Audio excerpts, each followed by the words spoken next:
પાટણમાં બાળ તસ્કરી મામલે તપાસનો ધમધમાટ હવે તેજ બન્યો છે। પાટણ એસઓજી પોલીસે અત્યાર સુધી બાળ તસ્કરીમાં 5 આરોપીઓને ઝડપી પાડ્યા છે। બાળકના જન્મ પ્રમાણપત્ર મુદ્દે તપાસનો દોર શરૂ। તપાસ અર્થે એસઓજી પોલીસ પહોંચી રાધનપુર નગરપાલિકામાં। બાળકના જન્મનું પ્રમાણપત્ર રાધનપુર નગરપાલિકામાંથી નીકળ્યું હતું।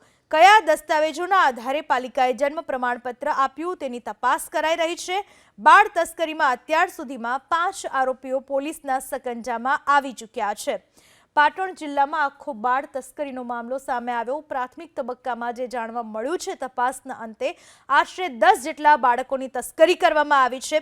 5 આરોપીઓને સમગ્ર મામલાને લઈને ઝડપી પાડવામાં આવ્યા છે।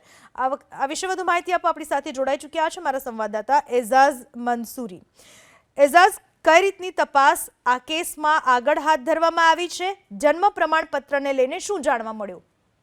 જે પાટણના અંદર બાળ તસ્કરીને લઈને ફરિયાદ નોંધાવી હતી, ત્યારબાદ અનેક ખુલાસાઓ સામે આવી રહ્યા છે। એટલે કહી શકાય કે સુરેશ ઠાકોરની પૂછપરછ દરમિયાન સામે આવ્યું છે કે જે રીતના જે પાટણના જે અરજદાર છે તેને જે બાળક વેચવામાં આવ્યું હતું, તે બાળકના જે જન્મ પ્રમાણપત્ર છે રાધનપુરની નગરપાલિકાના અંદરથી નીકળ્યા છે, તેને લઈને પાટણ એસઓજી પોલીસ છે। એઝાઝ, આભાર આપનો।